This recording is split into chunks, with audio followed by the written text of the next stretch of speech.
Je vous invite à ouvrir vos Bibles dans le livre de l'Apocalypse, au chapitre 2, et on va lire à partir du verset 18. Apocalypse, chapitre 2, verset 18. À l'ange de l'église de Thyatire écrit : Voici ce que dit le Fils de Dieu, celui qui a les yeux comme un feu flamboyant et dont les pieds ressemblent à du bronze. Je connais tes œuvres, ton amour, ta foi, ton service, ta persévérance. Je sais bien que tes dernières œuvres sont plus nombreuses que les premières. Cependant, j'ai ceci contre toi. Tu laisses cette Jézabel, qui se dit prophétesse, égarer mes esclaves ou mes serviteurs, en les enseignant à se prostituer et à manger des viandes sacrifiées aux idoles.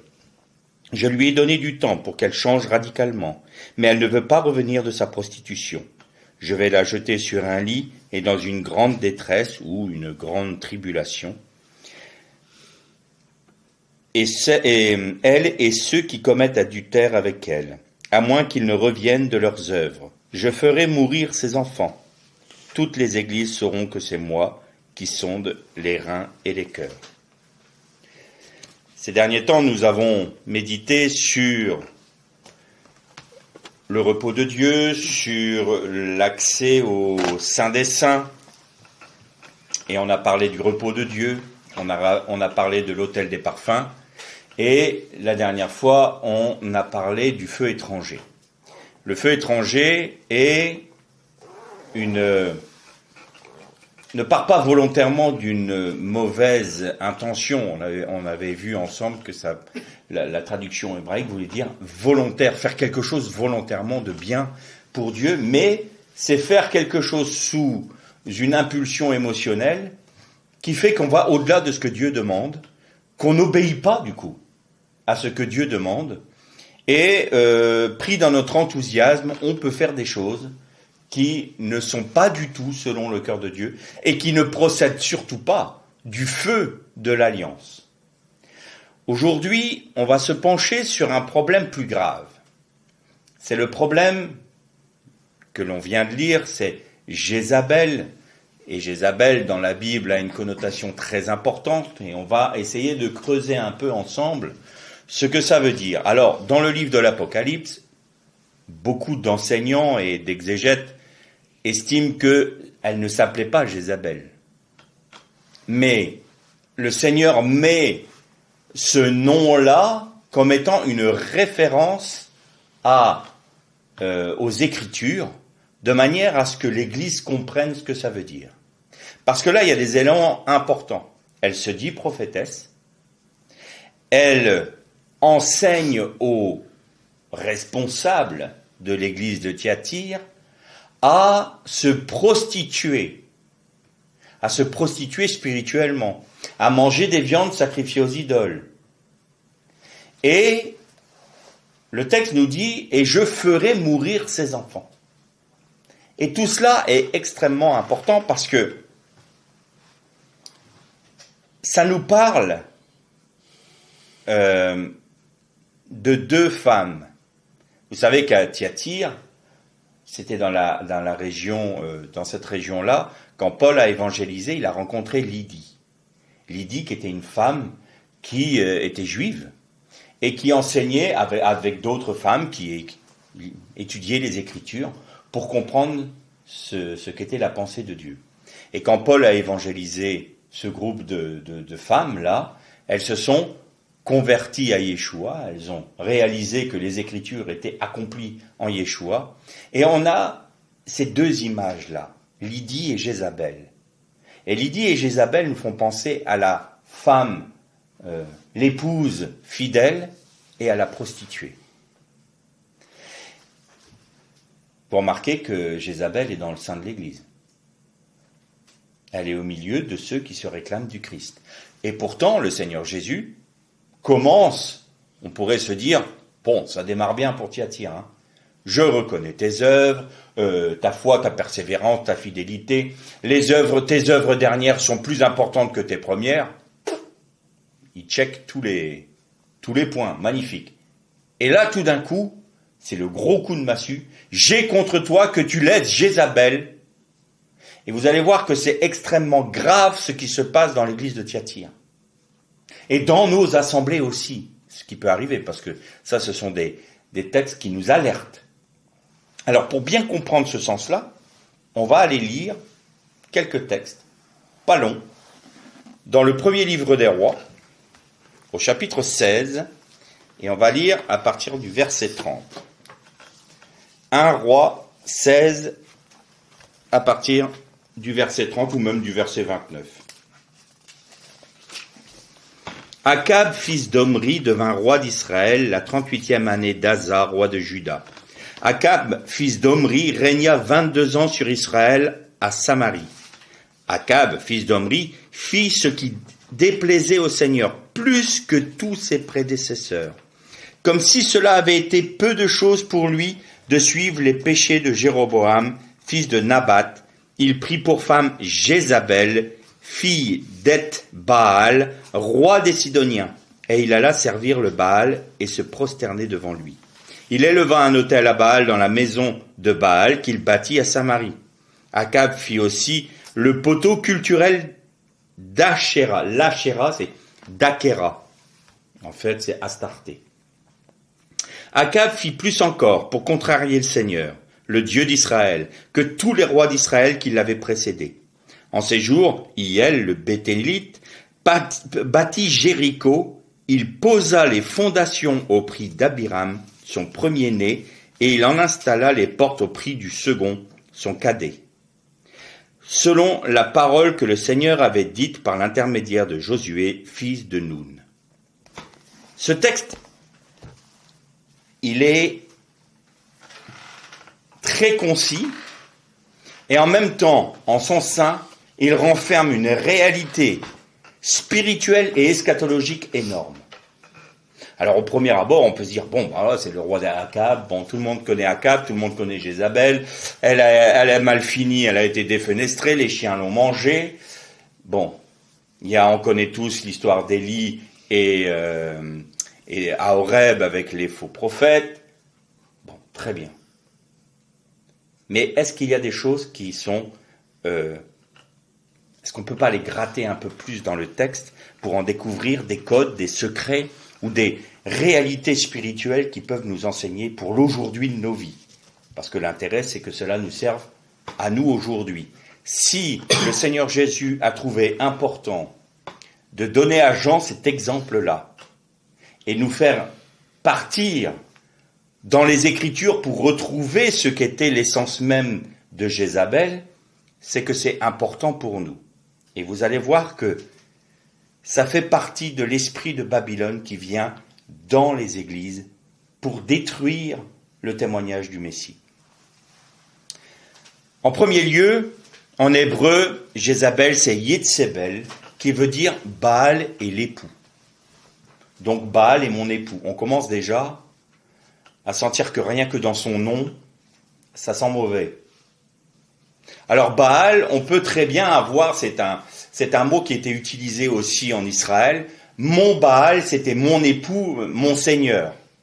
Le mot Baal n'a pas forcément une connotation négative. Mais là, il y en a une. Parce qu'elle était fille de Beth Baal. Beth Baal, ça veut dire Baal est avec moi ou je suis près de Baal. Son père était un roi sidonien, mais il était surtout un prêtre de Baal. Et la première chose que fait Akab, il fait construire une maison, un temple à Baal, et un poteau d'Achéra. Et là, c'est important. Pourquoi ? Parce que dans la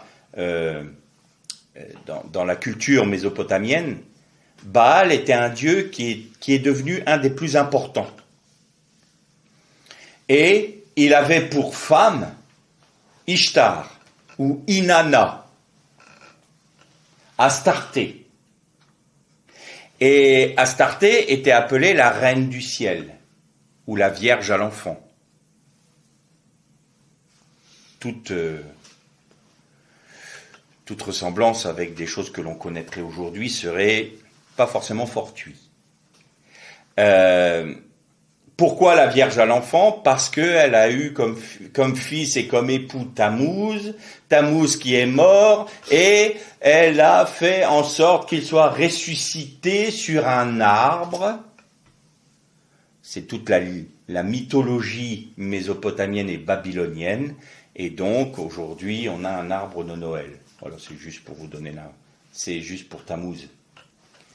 Alors, ça ne veut pas dire que ceux qui fêtent Noël sont idolâtres. Je ne suis pas en train de dire ça. Chacun fait ce qu'il veut dans une bonne conscience. Vous savez que Paul disait que celui qui n'était pas repris sur le fait de manger des viandes sur le marché qui était d'origine animale, sacrifié à des idoles, il disait que tout était sanctifié en Christ. Ça posait pas de problème. C'est juste une question de conscience.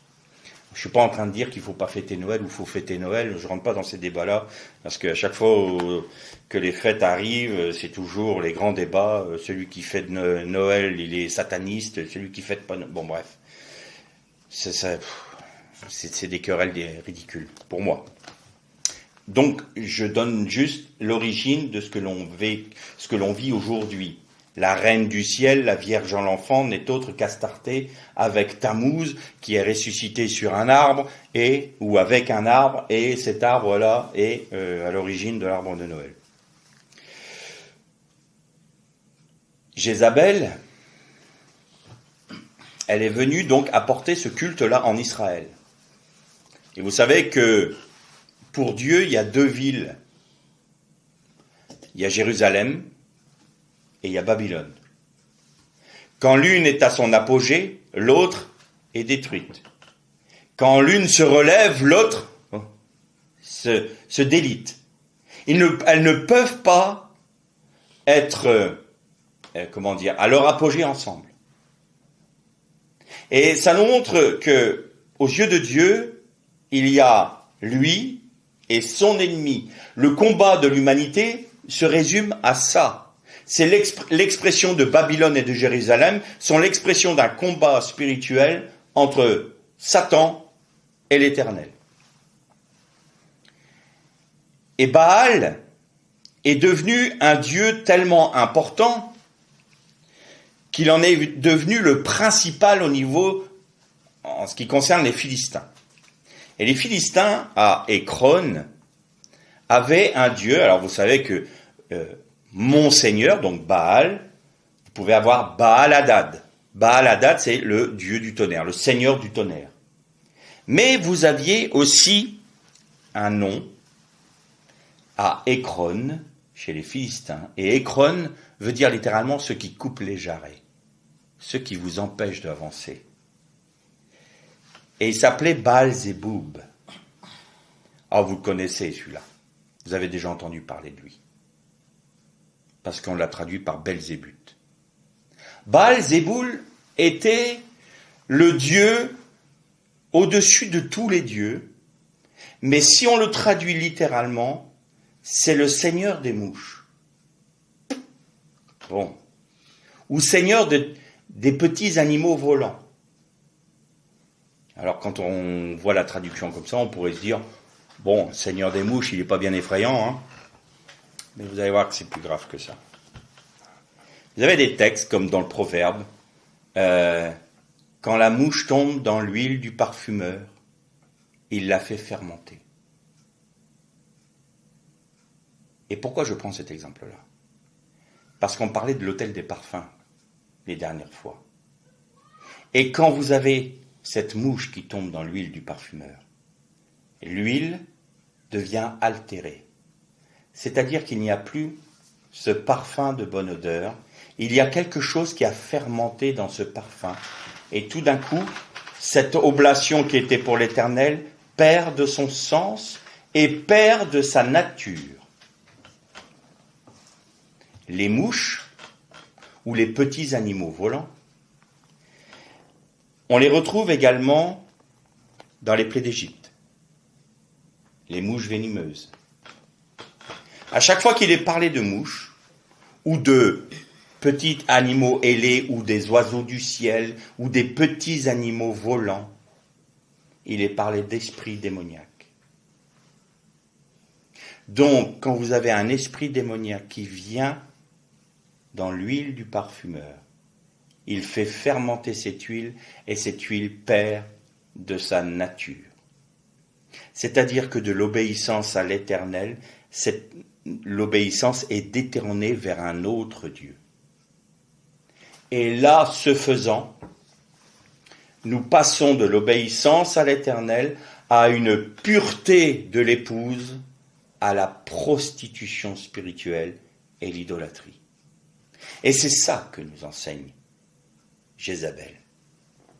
Elle avait mis en place, elle avait fait d'abord tuer tous les prophètes, ou une grande partie des prophètes de l'Éternel, et elle avait mis à leur place les prophètes de Baal. Donc de l'esprit de prophétie que l'on trouve, qu'on retrouve dans les ingrédients de l'huile du parfumeur. Il y a un détournement d'esprit prophétique pour que ce soit un esprit mensonger et démoniaque qui prenne la place du Saint-Esprit. Et donc, cette femme qui se dit prophétesse, qui se dit prophétesse? Eh bien, elle est en train de détourner mes serviteurs de l'obéissance et de la véritable foi en Jésus-Christ pour les faire aller suivre d'autres dieux. Et c'est exprimé par le fait qu'ils vont manger des viandes sacrifiées aux idoles.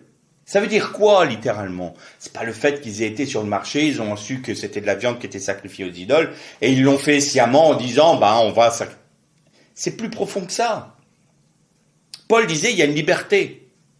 En Jésus-Christ, nous avons la liberté. Nous avons une bonne conscience parce que en Christ, tout est purifié. Tandis que là, c'est je vais faire rentrer dans l'Église un autre esprit. Un autre esprit va prendre le relais et on va faire taire l'Esprit de Dieu pour que l'Esprit, cet autre esprit, puisse nous conduire. C'est la raison pour laquelle Jésus porte un jugement dans l'Église en lui disant « Je vais maintenant mettre cette femme sur un lit de souffrance. Et tous ceux qui ont commis adultère avec eux, s'ils ne se repentent pas, s'ils ne rejettent pas leur volonté d'être adultères spirituellement, alors je vais apporter un jugement, une grande tribulation. Et je ferai mourir ses enfants, c'est-à-dire je vais faire mourir tout ce qu'elle a engendré dans l'Église. Pourquoi? Vous n'avez pas trouvé qu'il y a quelque chose d'étonnant dans le texte qu'on vient de lire? On parle de l'intronisation d'Akab. On sait qu'il est l'arrière-petit-fils de Jéroboam, qui était un roi mauvais, mais alors plus ça allait, Omri était pire que Jéroboam, Ésa était pire que Jéroboam, et Akab il est pire que tous. Et tout d'un coup, à la fin, qu'est-ce qu'on lit? On lit simplement « Hiel, le Béthélite, bâtit Jéricho. » Au prix de son fils aîné. Et il posa les portes de la nouvelle ville de Jéricho au prix de son cadet. Qu'est-ce que vient faire cet insert dans ce texte? Pourquoi on nous parle d'Akab, de Jézabel, de Baal, et tout d'un coup on nous parle de la reconstruction de Jéricho? Alors qu'il avait été dit à Josué, vous détruirez la ville, vous mettrez tout pour interdit, et l'Éternel avait fait effondrer les murailles de Jéricho, vous vous souvenez, Yériro, la ville de la lune. C'est-à-dire il y avait un culte au dieu Enlil. Et en Mésopotamie, Enlil était le père de Baal. Et le symbole d'Enlil, le dieu Enlil, c'était la lune, le dieu lunaire. Dans l'islam, on l'appelle Allah. Et vous prenez le symbole de la lune et le symbole d'Astarté, qui est l'étoile, et vous retrouvez sur les drapeaux musulmans l'étoile et le croissant de lune. Tout cela vient de la Mésopotamie, vient de Babylone. Alors pourquoi on nous parle de Jéricho? Parce que Jéricho est un symbole, est une image, est une typification de Babylone. Babylone la Grande. Jéricho, c'est la ville lunaire, c'est la ville qui avait elle-même une tour. Alors évidemment, pas comme celle de Babel, mais il y avait une tour en son sein. Et tout se résume dans Yériro, la ville de la lune. Nous retrouvons les dieux amoréens, nous retrouvons les dieux akkadiens, nous retrouvons l'idolâtrie akkadienne, nous retrouvons la révolte babylonienne.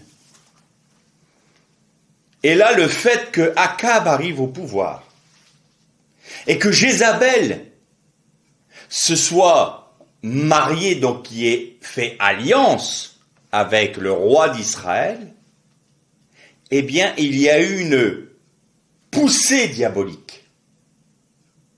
Et l'Éternel avait donné cet ordre à Josué, celui qui rebâtira Jéricho, le paiera au prix de son fils. C'était une promesse que Dieu avait faite.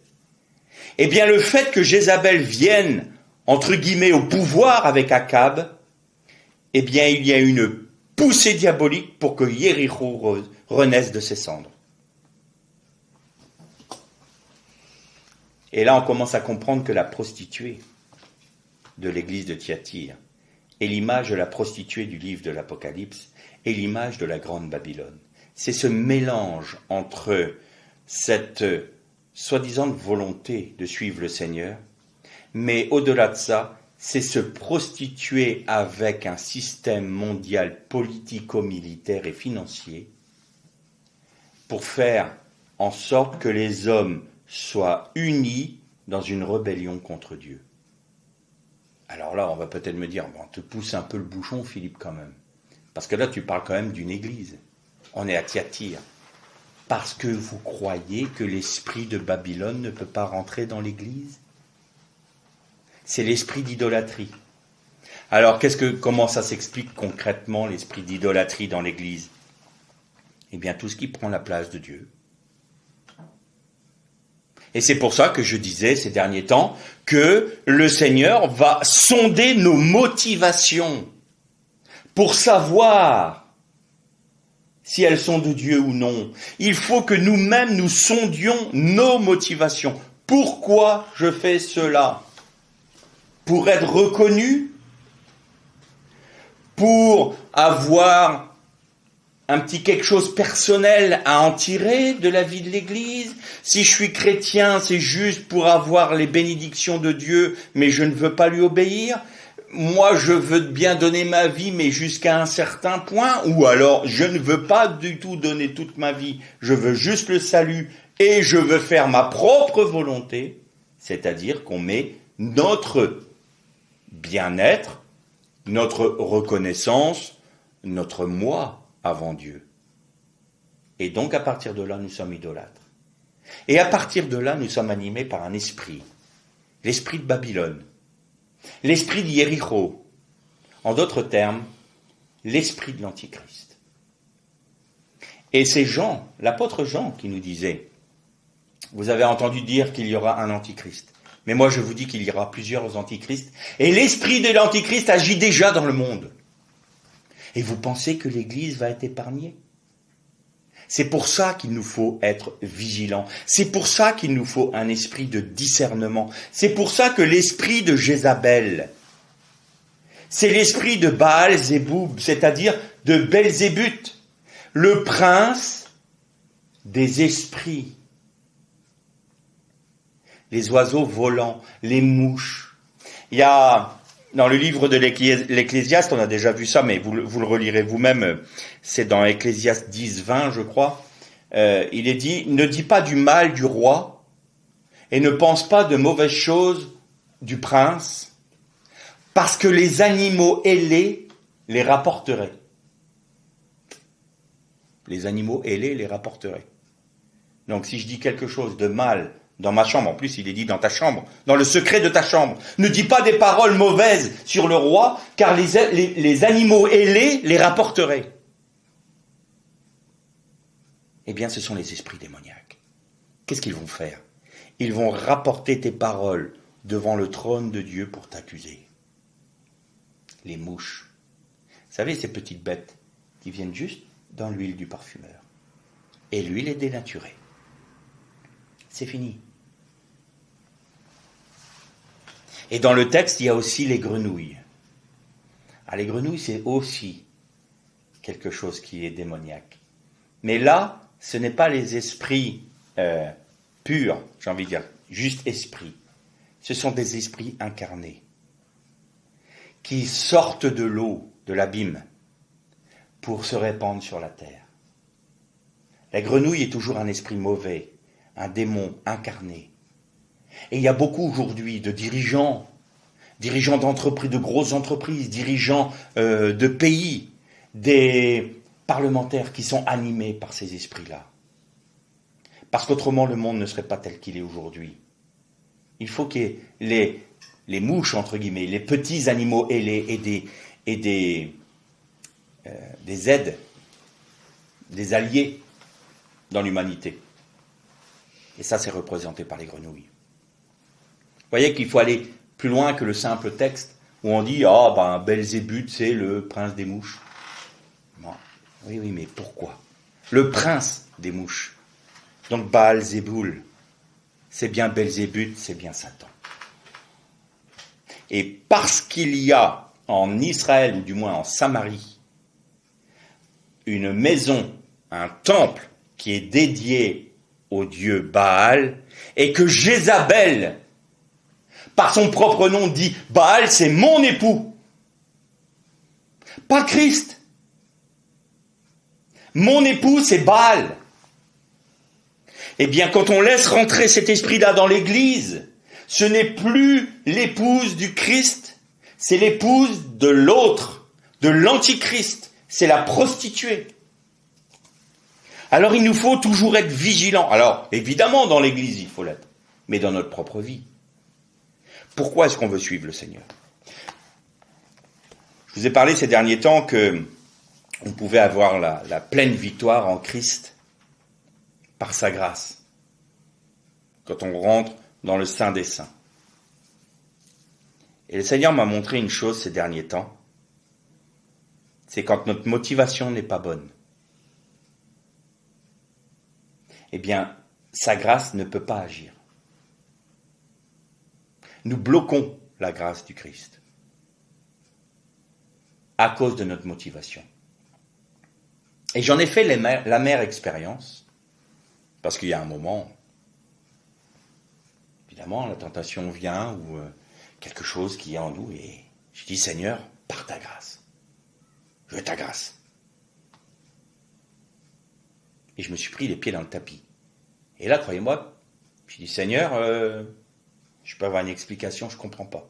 Alors d'abord, je me suis repenti, parce que j'avais bien lâché les chiens, bien énervé, on va dire. J'ai vraiment lâché les chiens. Et je me suis dit, mais je ne me reconnais pas là. Qu'est-ce qui se passe? Seigneur, t'étais où? Qu'est-ce que tu as fait? Et la seule réponse que j'ai eue, c'est, je ne veux pas que tu m'utilises. J'ai dit, comment ça? Je ne veux pas que tu m'utilises. C'est-à-dire que ma motivation, c'était, maintenant, j'ai trouvé, entre guillemets, la formule magique, entre guillemets, Seigneur, ta grâce, tu utilises mon sacrifice. Ça, c'est pour toi, c'est pour te satisfaire toi, c'est pour voir que la victoire, tu marches toujours dans la victoire. Je ne marche pas dans ces petites combines-là, dit le Seigneur. Je ne marche pas dans ces petites combines-là. Tu m'utilises, et je ne le veux pas. J'ai dit, ok Seigneur, j'avais même pas compris que ma motivation était mauvaise. Et maintenant, à chaque fois que je suis devant le Seigneur, j'ai dit, qu'est-ce qui me motive, Seigneur? C'est que les frères disent, oh, t'es un grand homme de Dieu, c'est que la prédication soit mieux qu'avant, encore plus puissante, plus ceci, que mon service soit Alors là, danger, danger, danger. Seigneur, je suis juste un outil dans ta main. Quand vous voyez un bel ouvrage artisanal, un magnifique sac fait en cuir, une belle charpente, une belle architecture, on va pas dans la caisse à outils en disant « Waouh les gars, génial, vous êtes trop forts !» La caisse à outils, c'est une caisse à outils.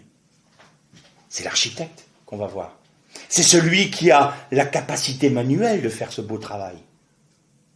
Mais on va pas aller voir l'outil pour lui dire « T'as bien bossé, quoi. C'est magnifique ce que t'as fait. » Il est juste un outil. Et c'est tout ce que nous sommes, des outils dans les mains du maître, du divin architecte.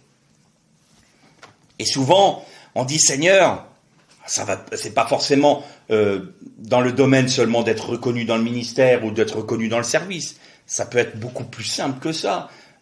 C'est quand même bien de voir marcher dans la victoire. C'est quand même bien de voir le Seigneur agir dans notre vie. C'est quand même bien d'avoir ses grâces en permanence. Alors Seigneur, moi je veux ça. Mais pour me plaire ou pour te satisfaire toi? Ah, bonne question. Quelle est ma motivation? Et si ma motivation est mauvaise, alors je la porte à la croix. Et cette motivation doit être mise à mort. J'apporte volontairement l'objet du sacrifice au pied de la croix en disant, cette motivation-là maintenant doit mourir au nom de Jésus. Et je te demande pardon pour cette mauvaise motivation. Et maintenant, mon seul objectif, c'est de faire ta volonté pour te plaire, toi. Chercher, premièrement, le royaume et la justice de Dieu. Toi d'abord, moi je m'oublie.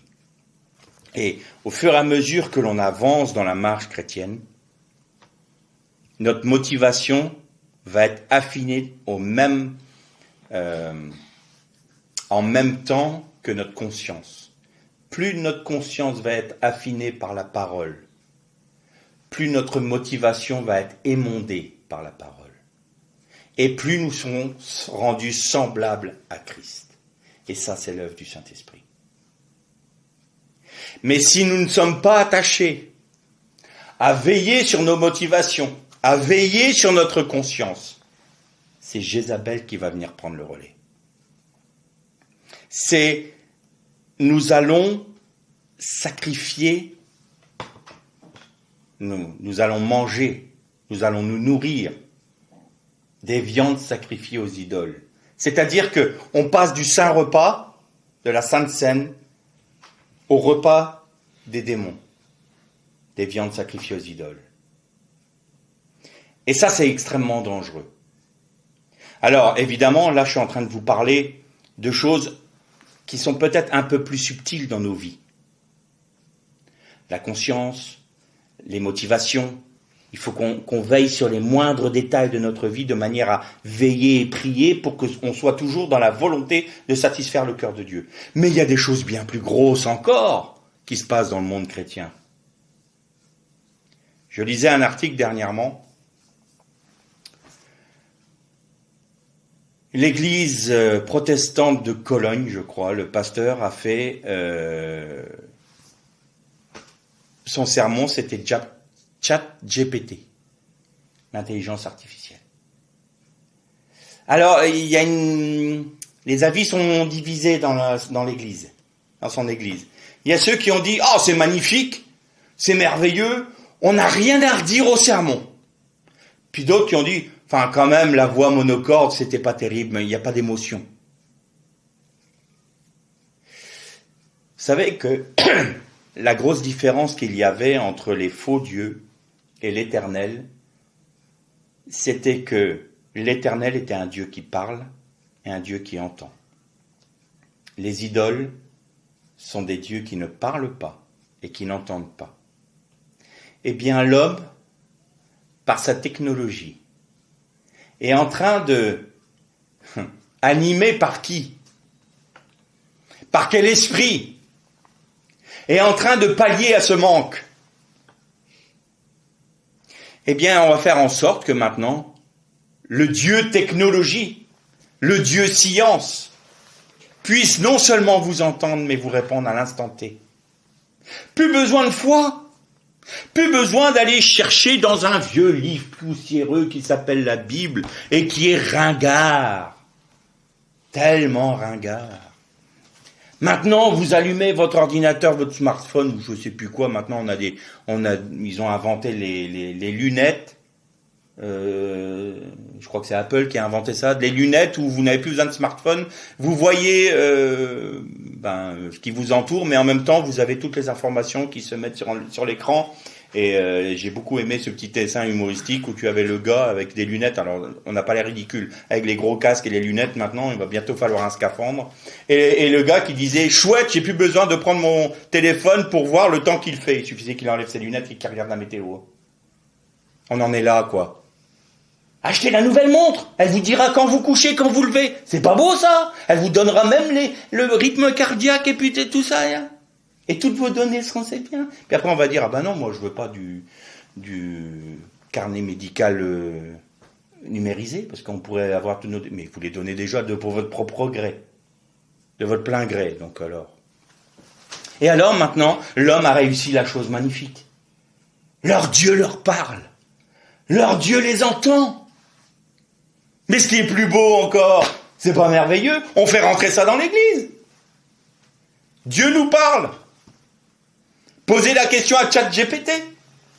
L'évangile selon l'intelligence artificielle. Magnifique.